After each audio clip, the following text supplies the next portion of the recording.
Hey everyone, welcome. Thanks for joining for another brokerage call.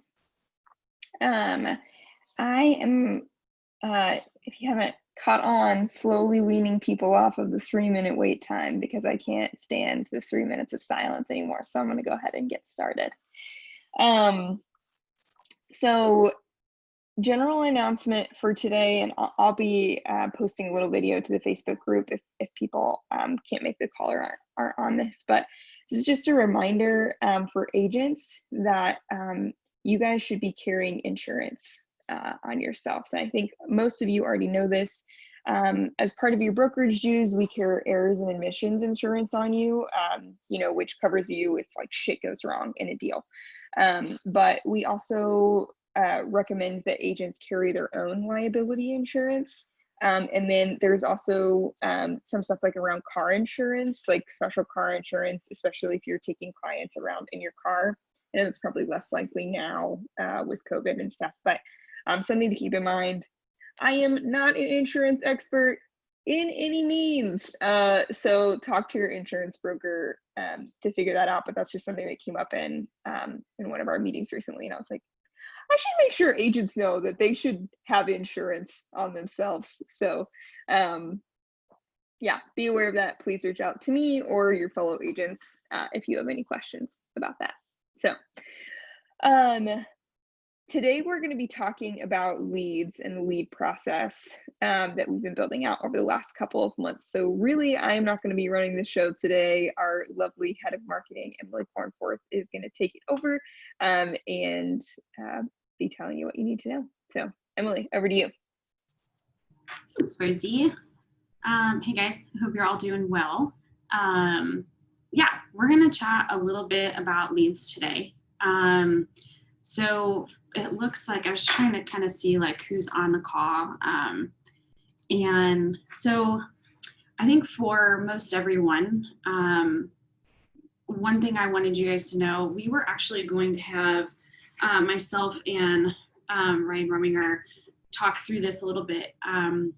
So first off, Ryan is seeing some success with leads. He was going to be on the call with us today, but was taken out of town. So I would also reach out to Ryan. He has had success both with buyer and seller leads through website leads that he's received. He shared some of that on our private Facebook page. I want to say like a month and a half ago, he had a post about a buyer lead. And he most recently closed a seller lead. So I would encourage you to reach out to him and kind of pick his brain a little bit, just because he's on the agent side. But with that, I want to make sure, just kind of like quick hits here of the success. So for those of you that aren't aware, March 1st is really when we started lead gen for the brokerage. It's not something that existed prior to that date. And we've seen a lot of success March 1st through today. It has been hard at times. I am not going to lie. It's not been an easy task. But we are just now a little over 600 leads. We have closed. We're getting ready to close the 14th, which is amazing. So that's super great. Always love Rosie with the snaps. And so that gives us, if you do the quick math, it's about 2.3%. Please note that industry average across the board is 2% of leads close. That like hurts your heart, right? Like you're like, what? We've had 600 come in and only, 2% of those are going to close, but that's just the standard. I work a lot with Rex on lead gen. We're always like kind of like putting our heads together and figuring out like what we can do next to make it even more successful. And he and I love that like already March 1 to today, we are slightly above average for the industry. So kudos to all of you. That is amazing. I'm super grateful for it. But we are constantly trying to find new ways to get leads, to you guys, and even more so like just chatting like we are today, like how can we help you, how can we make it even more successful. So keep up the great work. That's kind of like the quick success story. And then as we kind of go through, I want to make sure like just a few reminders, because it still looks like, let me do a quick check here. Yeah, so just looking at attendance here. First and foremost, if you don't have the app downloaded already, make sure you do. You can do a lot through that app, and it's super helpful because y'all are on the go. But you have 2 hours to accept that lead. And I want to sorry, what is the app that they should have downloaded? REW Leads. And your icon, when you go into the App Store, this is kind of interesting. It's a red icon with a white heart. I don't know why it's not a white house, but it's a white heart. So when you're in the App Store, yeah, look for a red icon, REW Leads with a white heart. I want you guys to know it's okay to, so a lot of people are always worried about, you know, if they're kind of inundated with business right now, which is super successful, and they don't really have the bandwidth to accept a lead, that's okay. Like you can decline it. It's not going to hurt you. When you go into your app, or even if you're on the back end of the website, all you're going to do is just hit decline, and you can just simply write in some simple text of why you're declining. And that's okay. It's not going to hurt you. It's not going to put you like at the end of the algorithm to receive a lead in the future. Actually, it's going to help you because you're still being responsive. So it's okay. 2, pending leads. So you'll see sometimes like when you're in there and you're working, you've been assigned a lead, and a lot of you, and I totally get it, are taking the time to kind of research who that person is within that first 2 hours. Totally fine. That's something that you should be doing and is a part of the process. Just make sure, 1, that you accept it. And then 2, if you're finding, like I actually got one today that was rejected by a realtor, he found that all of the information was bogus. If it's bogus information, you can go ahead and accept it. It's not going to hurt you. And then you can go in and delete it from your CRM on the back end, which I'm happy to show you if needed. Or you can just decline it like the gentleman did this morning and just say, Emily, this is all bogus information. Totally fine. Again, none of that's going to hurt you. I just kind of want you to know what your options are.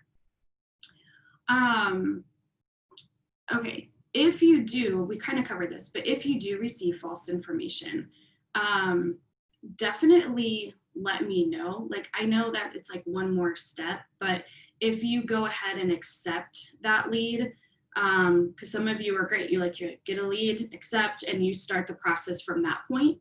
None of it's wrong, right, or indifferent. But if you do accept it and then you realize that it's false information, you can decline it.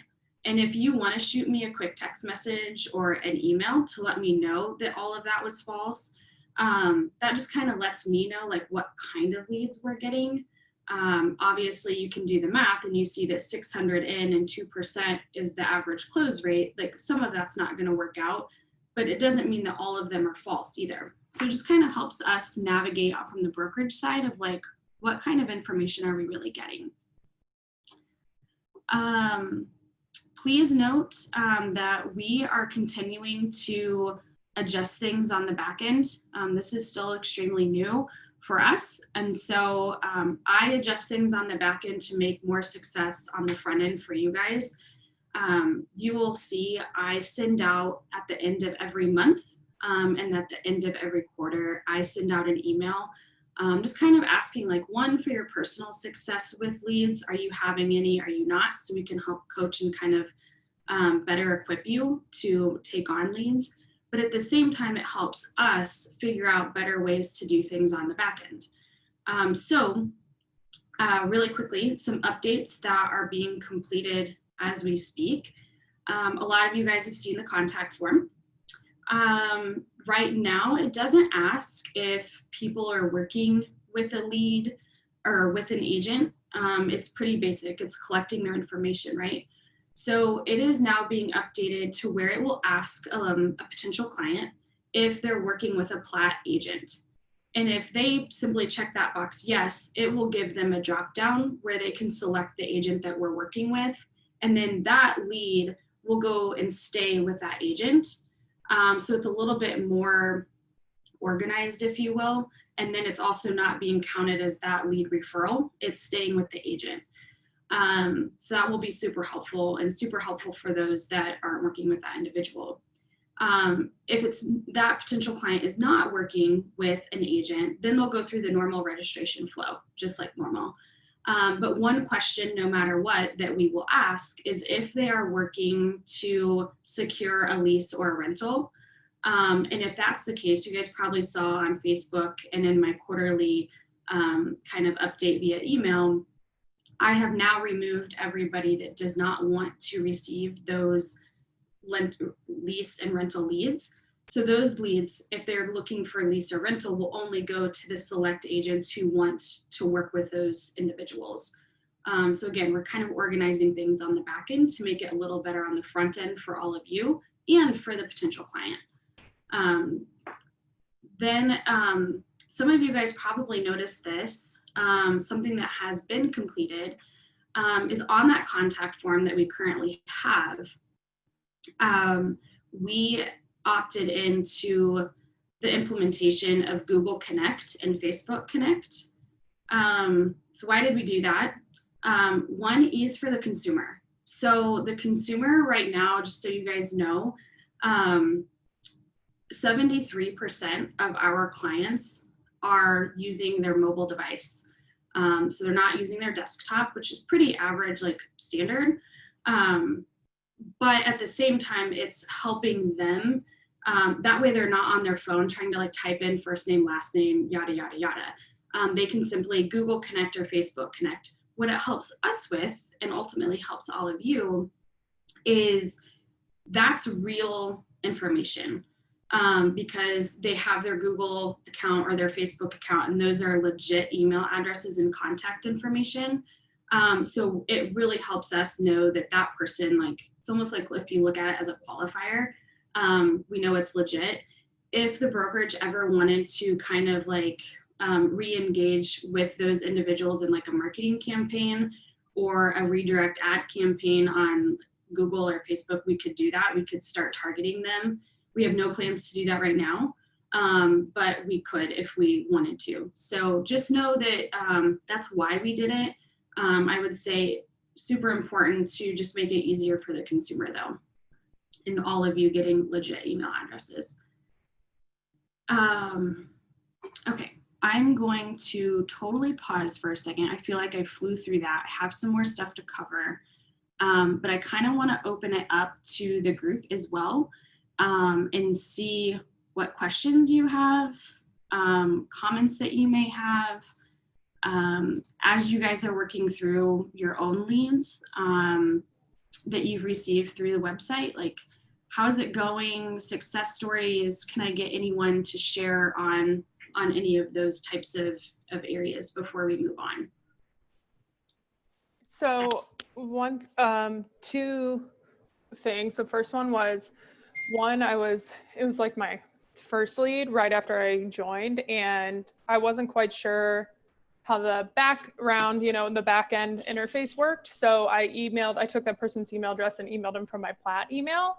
And I didn't realize that you could like auto compose, but it now won't let me like go in and override the email function. So it looks like I haven't like touched to them so many times. Mm-hmm. So I'm wondering if there is a way that you can like override that, or somehow. I tried to add in notes, but like it still seemed a little clunky. I'm like keeping track of the amount of times I've hit that lead.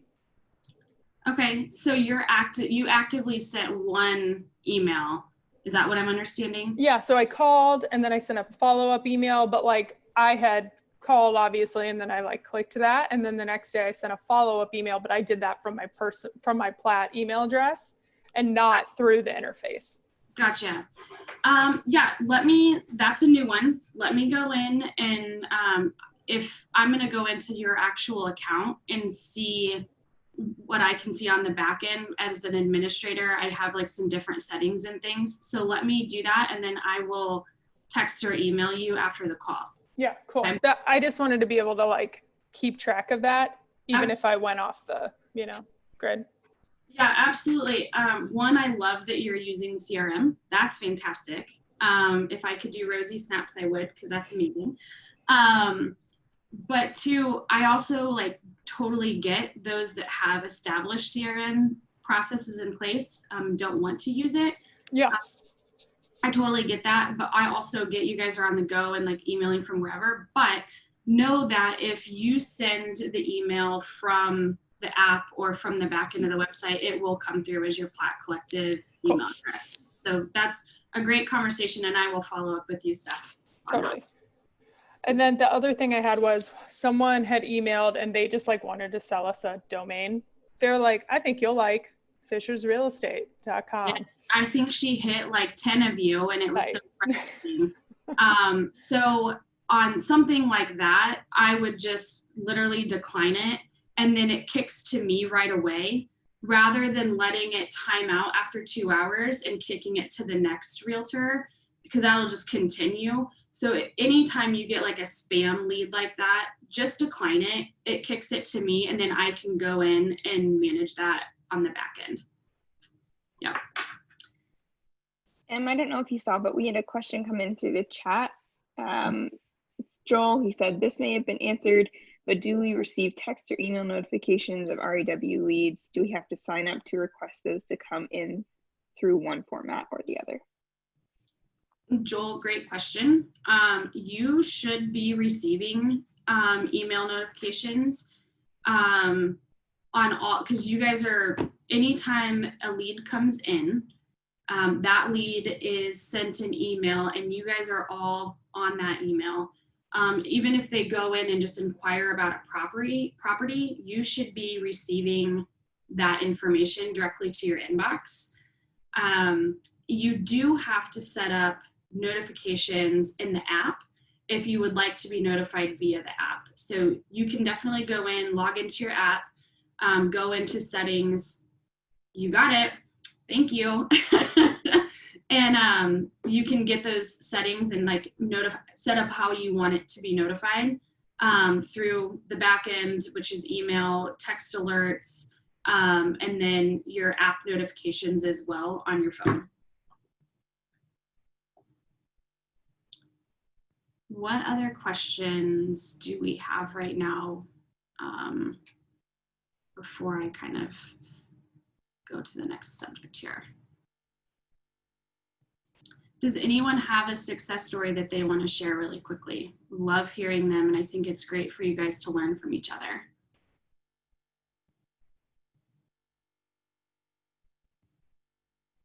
Anybody? I bought that domain.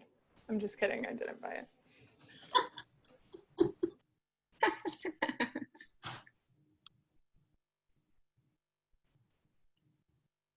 Am I gonna need to call in someone? Yeah. Okay. Hey, John. I'm gonna speak up for me, buddy. Yes. Do you mind sharing about the leads that you've received? Yeah, I have a client that started out as a rental, and they were wanting to pay $2,700 a month in rent, and I told them after a while that they could buy a heck of a house with that kind of money. And then they started looking at houses, and now we're closing on a house tomorrow. That's fantastic. So how did you navigate that conversation? You made that seem really quick and easy. Can you dive in a little bit further? Sure. We tried to see a couple houses that they had selected. Some were on my board, but most were not. So as we had difficulty seeing the houses, we began talking more and more. And that day we couldn't see any of the houses, but a week or two later we could see the houses. And I just said, something else to discuss with your husband is that would be a heck of a mortgage payment that you're talking about rent. I don't know what your financial system is, but if you can afford that, you can probably afford a really nice house. And just, you can look on Zillow or MyBor and see what you think, and I can help you do any search on either one, and be glad to help you. So after a week passed, I got an email from the lead generator that said she had been looking at residential houses. And so when I got that notification from the lead generator, I called her, left a message, and then I texted her, and she seems more responsive with text. And I just said, "Can I help you find your new house?" And she said, "Sure." So it's all been downhill from that point. Or uphill. Well, you want to stay positive. I don't know if there's any easy transaction, and Yes. it's scheduled for tomorrow, but I wouldn't be surprised if it doesn't. So it's been a interesting journey, but I'm grateful for the opportunity to get, because like you said, I've probably got maybe 30 leads since May, and I can believe that it's 2% success, because a lot of them, it's the black hole. You call, email, and text, not immediately, but within a reasonable amount of time, and you receive nothing in return. So you're grateful for the ones that do respond. Sure. Well, thank you for sharing, and I hope tomorrow is super successful for you. We did have another question, Joel. I'm loving it. So Teams, I'll hit on this. A lot of you are on Teams. A lot of you are individual agents as well. All of you have the ability to set up a subdomain. And so your subdomain, if you want your subdomain activated, shoot me an email. You can do that. And what that basically just allows is kind of like your own personal URL through the website. For those of you that are individual agents, it's not going to be very different aesthetically than your own individual profile on the website. What it will do though for you is that when you're out in the community, say you're at XYZ event and you're promoting your own brand and yourself, you can direct people to your own subdomain, and you can have a contact form on there, and you can start aggregating leads through your own subdomain. So that's a major difference for those individual agents between your personal profile page and then your subdomain. As it relates to teams, we do have 2 teams right now that have very active subdomains.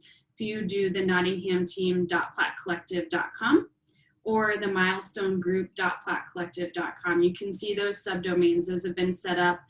Those teams got all of their subdomain completed on their own. I helped out a little bit in certain areas, but that was something that they conquered on their own. And again, what it allows is that the team brand, you can show the agents, show the listings. You can be as robust as you want on the information that you provide to your clients. But you can also, like I said, with personal agent subdomain, you can direct people there when you're out networking to start gathering those leads in your contact form. And again, those leads would then be to the team or the individual agent and not the brokerage. So there's a difference there. But anyone who's interested in either personal or team, shoot me a note. I could be happy to walk you through that process. But those are really kind of the differences with the subdomains. So, all right, let's see here. Any other questions? Nope. Okay. So what else? I think I've said it already, but one, I kind of want to give you guys like all a virtual pat on the back.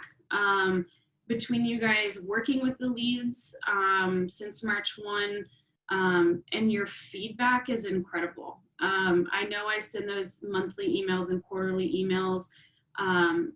Now that we're a little bit more into the process, I'm trying to ask more like pinpointed questions. But your feedback, like actually working in it on the daily, is super, super helpful. And it's just, I've had a lot of conversations with a lot of you guys about having a lot of grace and patience working with leads. John alluded to it. It's not an easy task. You guys already have like all of your business going. And so you have this lead who's reaching out to you and has been assigned to you. And sometimes it can lead to nothing. But sometimes it can lead to something, right? And so I just really appreciate the grace and patience that you guys have all shown and would continue that. And the other thing too is, as you guys are, one, you can see like how the lead prefers to be contacted. They check the box for text or email or whatever it may be. I would encourage you to follow that, but we all know how that's going to work if you only reach out to them via one contact method. So go ahead and do the due diligence and practice kind of like that healthy networking through digital, and reach out via text and email. Pick up the phone and call them. The power of a phone call right now, I think, is huge. People want to talk. But what I would also encourage you to do is that if your process right now or your approach to those individuals is not working, don't be afraid to switch it up. I would encourage you to switch it up regularly, because they'll also see like what's working and you can kind of practice with them. Then when you're out in the community networking face to face, when we can finally do that again, you'll be much more warmed up to like, yourself and what's working. So definitely practice, switch things up. I would extremely encourage that. But the other thing is, there's two other things I would encourage. One, don't give them the out to say no. Do you guys know what I mean by that? So instead of saying like, well, how can I help you? They're gonna be like, oh, I'm just looking, right?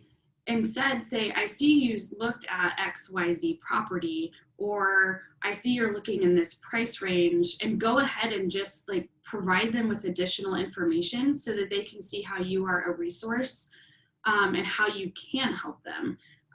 Asking kind of that like easy question just gives them the easy out to say no thanks. And I don't want that for you guys. So make sure you're approaching that conversation the right way. And then I know it's not everyone's favorite, but we're all stuck inside and we're all stuck with our family members or our friends or whoever they may be. I would encourage you to practice. Like write an email to your sister and see like if she were the client, how would she react to it? Or sit down and, I hate using the word role play, but like role play with your significant other and like how that conversation flows. And just that way you can be ready to go when you have that client who is ready to do something. I'm always happy to have those conversations. You could always email me as like a practice, like dummy email. I would engage in that for you guys, absolutely, because it's just going to help us all get better. So be upfront, be direct in a polite way, so that they don't have the option to say no, and practice. Anyone who's a veteran in any industry, they know what works for them. So practice so that you'll know what works for you at the end of the day. I might suggest that you allow notifications from the app that make sure that you're receiving anything that might pop by. Yeah. And about the number of, Joel commented about the number of leads. That one weekend when the lead was not working correctly, I was getting one lead after another. And on that particular weekend, they had said, the ones that I did get to talk to said, oh, I was just contacted by another plat agent a couple hours ago. That was the weekend where we had like the huge glitch. So REW, their service provider that they work with for notifications and emails, they were actually experiencing an almost security breach. And it completely like wiped out a bunch of stuff. And so we've had to go back and clean up a lot of it. But everything right now is working beautifully. Joel, I see you're asking like average number of leads received month to month. I'll go back and look at it. Right now, I think the best is, to what we can see on the back end, everyone has received at least one lead. Depending on how that lead has been accepted and how it's been like working through the process, obviously like that is an uptick in like how you're going to get additional leads. It also is factoring in like the algorithm is like, you know, did they let a lead expire after 2 hours? Did they not accept it? They're looking at all of those things. If I were to go in and look, I would say like some people had, you know, John, like that one weekend, he saw a huge spike. We could actually go back and like clean John's profile out, and it would probably be somewhere around like 10 or so leads. But I'll get you an actual number. I'll look at all of the, I think we're at like 90 agents now, and I can get an average per month for you guys. For sure. It's a good question.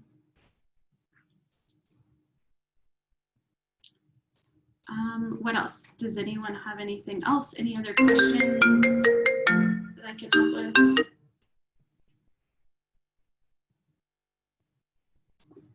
No? Great. Well, No. thank you. Anything else to add? Steph, I'll be in touch. Joel, your last question, I can send that out, you know, on the office. I think that's good for everybody to know. Just keep doing it, guys. We are seeing success, patience, grace. And yeah, I'm always here, complete like open door, open text, open phone policy. So give me a shout if I can ever help, but keep up the great work. Well, thanks, Em. Yeah. Guys, we'll see you around. Have a good one.